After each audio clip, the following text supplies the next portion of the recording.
AITA for refusing to let my sister and her kids move into my apartment just because I'm finally getting back on my feet? Let's start with why.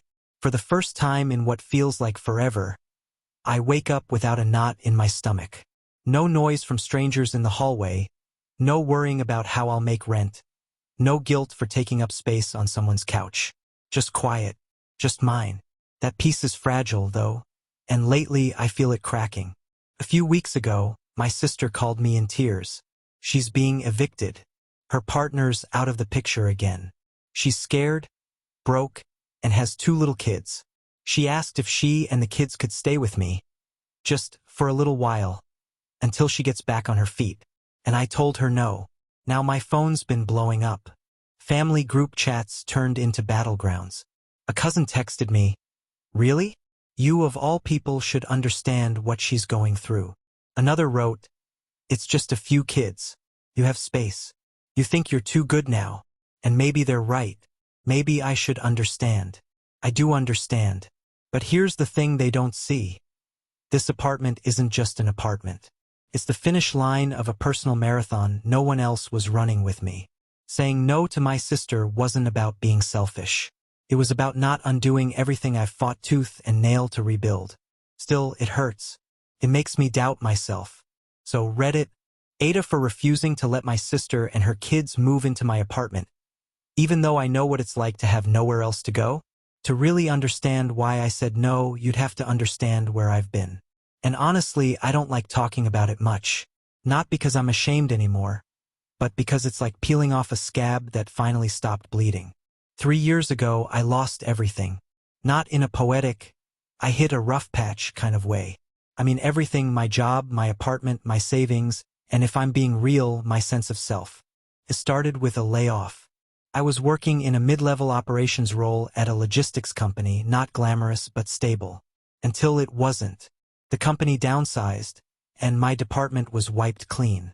One minute I was checking invoices, the next I was walking out with a box of my things, blinking in the sunlight like I'd forgotten what the real world looked like. I thought I'd bounce back quickly.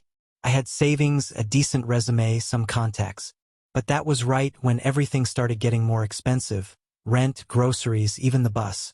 My lease was up in 3 months, and without income, landlords suddenly saw me as radioactive. I tried everything. Temp agencies, side gigs, even manual labor, which no shame, but I wasn't built for. Then came the eviction notice. I remember staring at it like it was written in another language. How was this my life now? I couch hopped for a while. Friends, exes, even a guy I barely knew from college who had a futon and a soft spot for sad stories. I stayed in places where I was careful not to leave dishes in the sink, where I learned to sleep light because of yelling neighbors or creaky pipes or someone else's toddler crying at 3 a.m. Eventually, the offers dried up. People get tired of helping. I don't blame them. I spent a few nights in my car and one night, just one, in a shelter. That was my rock bottom. I remember curling into myself on a cot, shoes tucked under my head like a pillow, promising myself that no matter what it took, I would never end up there again. I got lucky in a way. I picked up part-time work at a warehouse, then another gig doing data entry at night. I lived like a ghost. Ate cheap, slept little, saved everything. When I could finally afford therapy through a community health clinic, I started unpacking everything I'd shoved deep down. My fear of failure, my resentment, the voices in my head telling me I was worthless. Slowly, painfully, I climbed. It took 2 years of hustling, budgeting, sleeping on air mattresses and living on rice and beans. But last fall, I signed the lease on my own place. Just a 1-bedroom. Nothing fancy. But it has a lock that only I have the key to. A fridge with my food. A couch that doesn't fold out.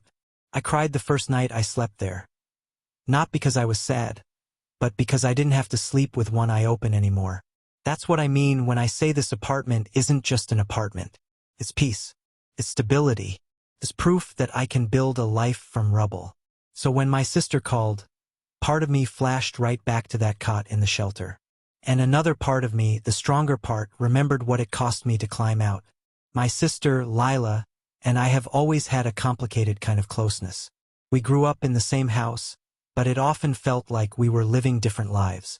She's 3 years younger than me, And from the time she could talk, she was the loud one, the spark, the fire starter. I was more reserved, analytical, cautious, constantly scanning for risk. Our parents weren't exactly role models. We grew up in a house with more yelling than laughing, more slammed doors than hugs. I learned early how to disappear into books or routines.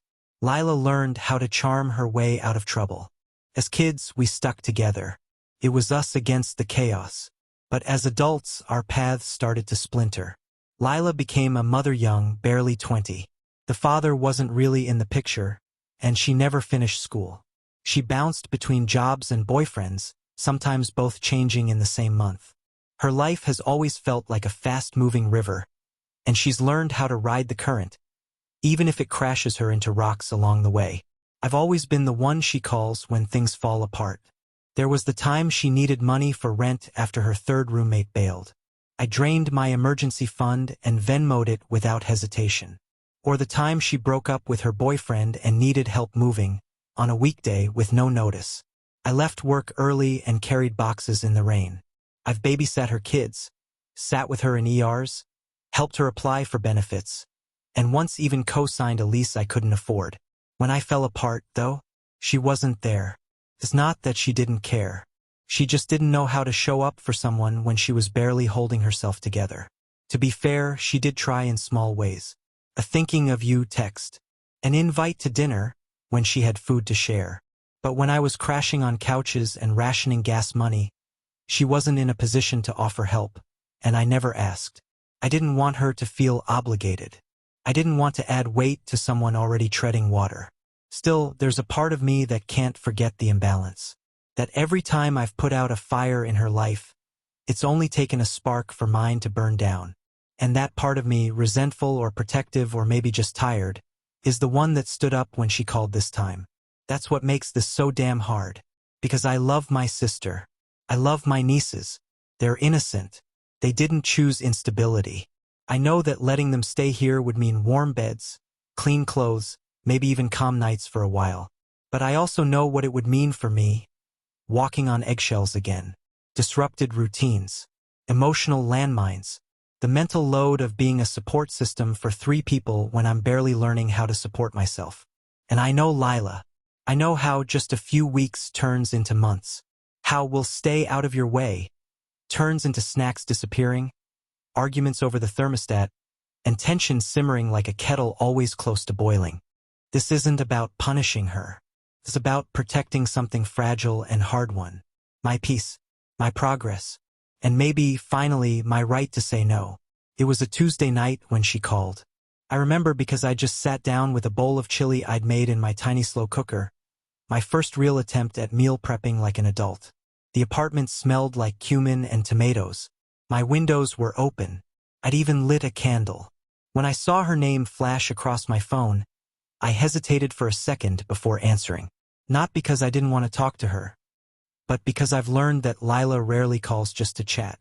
And because things had been going unusually quiet between us for a few weeks.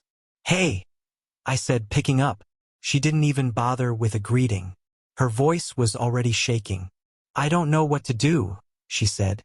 "We're getting kicked out." My heart dropped. Apparently, her landlord had finally followed through on months of threats. Late rent, noise complaints from neighbors, broken stuff she didn't report. Lila spun the story, but even as I listened, I could tell this wasn't a random injustice. It was a slow burn implosion that finally caught fire.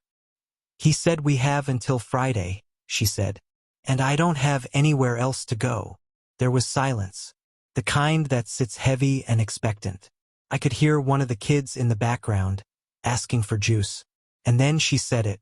"Can we stay with you for a while? Just until I figure something out." My stomach clenched so fast I felt dizzy. The room shrank. That candle suddenly smelled too sweet, too strong.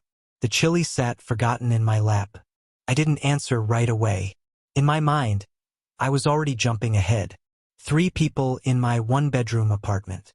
Toys on the floor, baby bottles in the sink, tiny shoes by the door. My peaceful silence shattered by tantrums and cartoons at full volume. Lila sprawled on my couch. Me tiptoeing around my own space. It would start as a few days. Then she'd ask for more time. Then maybe she'd lose a job or pick another fight with someone or go back to her ex. I'd seen the cycle before. I'd lived the cycle before. The kind of chaos that expands to fill any space it enters. But then there was her voice again. That broken, vulnerable tone I've heard since we were kids. When she was scared. When she needed me. When I was the only one who ever showed up. "I don't know what to do," she said again. Quieter this time. "I don't want the girls to be on the street." And that, God, that landed like a knife in my chest. Because I do know what that's like. I've looked at sidewalks like they might have to become beds. I've prayed that friends wouldn't get tired of me. I've stared at my bank app, trying to stretch $23 for 4 more days. I told her I needed to think about it, that I'd call her the next day. She sounded surprised, maybe even a little annoyed, like this was supposed to be a yes, like I was breaking an unspoken rule between us. We hung up, and I just sat there, in the quiet, staring at nothing. My chili went cold. That night I didn't sleep.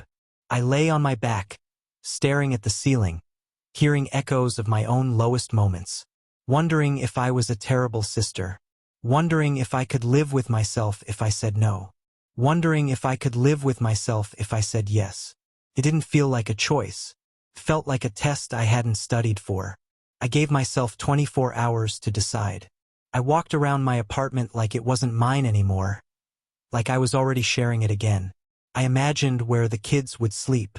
I tried to picture Lila in my kitchen, rifling through cabinets, leaving her keys on my counters. I imagined the inevitable arguments over space, privacy, noise, food, money. I thought about how hard I had worked to feel safe again in my own skin, in my own space. And I thought about how easily that safety could slip through my fingers. But every time I got close to saying no, really saying it, something inside me twisted. That voice in my head. What if this is the one time she really turns things around? What if this is the one time they really need you? What if you're abandoning them? Felt like a lose-lose. But then, in the middle of my second sleepless night, something shifted. It was around 3 a.m. I got up to get a glass of water and paused in the hallway. The place was dark, quiet, mine. And for a moment, I realized something simple and profound. I don't owe my peace to anyone. Not even my family. Not after I clawed it back with bleeding fingers. Not after years of being everyone's backup plan, emotional sponge, and safety net. I've spent so much of my life being the responsible one, the one who sacrifices, the one who says yes until I disappear. But if I say yes to this, I disappear again. And I've worked too hard to come back from that. So the next morning, I called her. I practiced the words out loud first, pacing in my living room. When she picked up, I didn't waste time. "Lila, I've thought about it a lot," I said, steady but kind. "And I can't have you and the kids move in with me." Silence. Then, "Are you serious?" "Yeah," I said. "I'm really sorry. I love you. I love the girls. But I've worked really hard to build something stable for myself, and I can't compromise that right now." She didn't yell. Not at first. But her voice turned cold. "Wow," she said. "So that's it? You get a little bit of space and now you're above helping your own family." "It's not about being above anything. It's about knowing my limits. And I can help in other ways. Money for a motel, helping you find a shelter or support services." "I don't need a damn shelter," she snapped. "I needed you. I needed my sister." That one stung. I stayed quiet, because I knew if I opened my mouth, I'd either start crying or defending myself too hard, and either one would push her further away. She hung up after saying, "Don't worry, I won't ask again." And just like that, the line went dead. I stood there, phone still pressed to my ear, heart pounding, feeling like I'd done something unforgivable. I sat on my couch and cried for a long time. Not because I regretted the choice, but because I hated that it had to be a choice at all. The silence stretched on for 3 days. No calls, no texts, no passive-aggressive memes from Lila in the family group chat. Just nothing. Then came the ripple effect. It started with our cousin Tasha, who's always had a flair for performative outrage. She messaged me privately, just one sentence. "Did you really tell Lila no?" WTF. I didn't reply.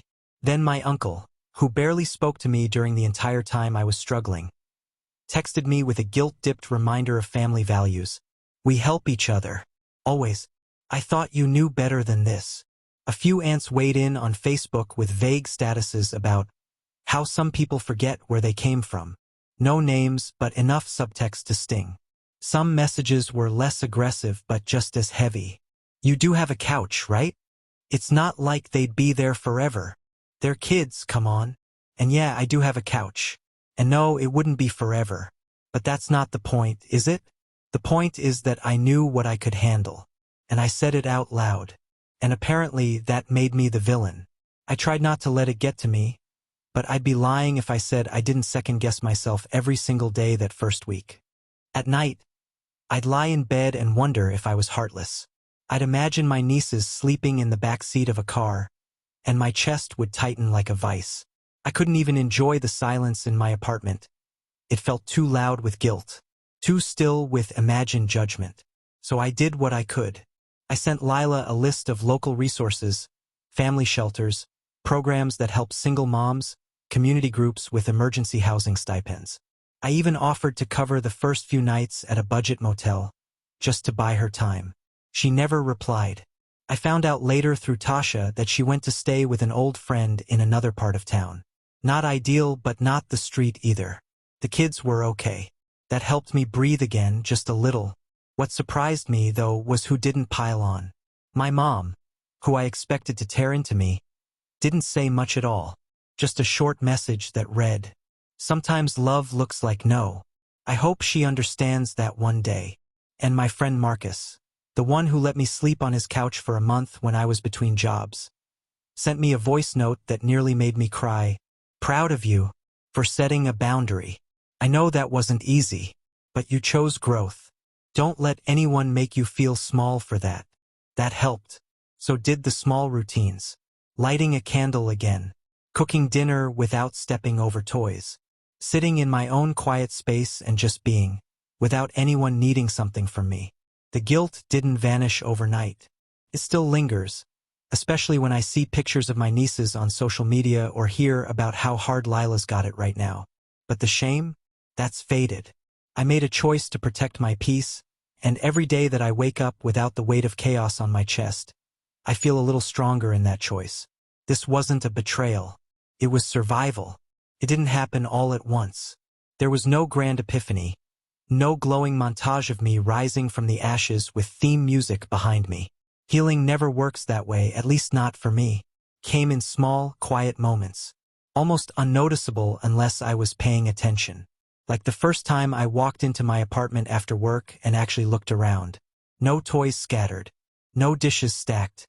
Just the kind of clean that feels like control, like intention. I dropped my bag, kicked off my shoes, and sat on the couch in silence. It was the kind of silence that used to terrify me, but now felt like peace. Or the morning I got up early and cooked breakfast just because I wanted to. Eggs, toast, coffee. I played music. I didn't rush. I didn't have to navigate around anyone else's chaos. It was just me and the slow rhythm of a life I'd built from scratch. One Saturday, I took myself to a bookstore and bought a hardcover I'd been eyeing for months. I read half of it in one sitting, curled up in a chair with a blanket that still smelled like the lavender detergent I finally had the luxury of picking out on my own. At work, things started clicking too. I wasn't just surviving anymore, I was contributing, growing. My manager noticed. She pulled me aside one afternoon and said, "You've really found your stride. Keep doing whatever you're doing." I smiled, because I knew exactly what I was doing. I was living for me, for the first time in years. I even went back to therapy. Not because I was in crisis, but because I wanted to keep growing. We talked about guilt, about codependency, about how family can be sacred but also suffocating. How setting boundaries isn't cruelty, it's clarity. It's choosing the long game over short-term comfort.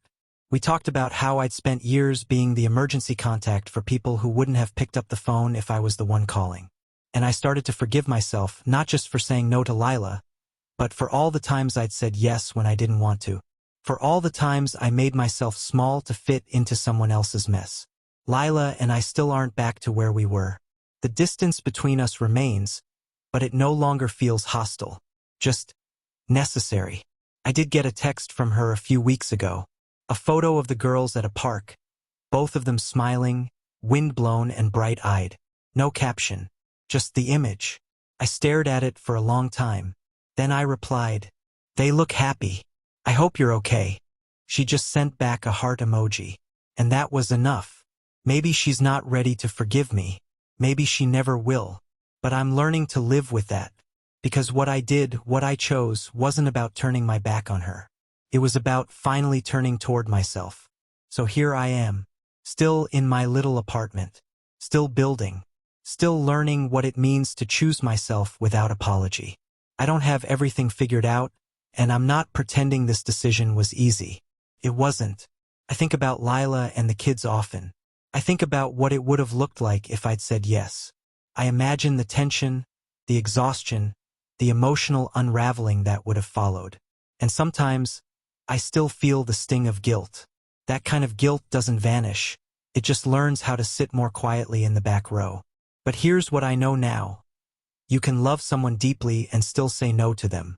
You can recognize their pain, remember your own, and still make a different choice this time. You can set a boundary and still be a good person, a good sibling, a good human. Because sometimes the kindest thing you can do for them and for yourself is to not enable a cycle you both keep getting pulled into. Sometimes you say no because you finally understand your limits. Sometimes you say no because you've learned that rescuing people without a plan just pulls you both underwater. I didn't say no because I don't care. I said no because I've spent too long disappearing inside other people's emergencies, and I finally built something I want to protect. My calm, my routine, my home. Took me years to get here. I'm not willing to lose it, not even for family, especially when helping in other ways was refused, especially when the ask came with expectations instead of a plan. Still, I wonder what you'd do in my place. So what you say, am I the asshole for refusing to let my sister and her kids move in with me? Just because I'm finally getting back on my feet?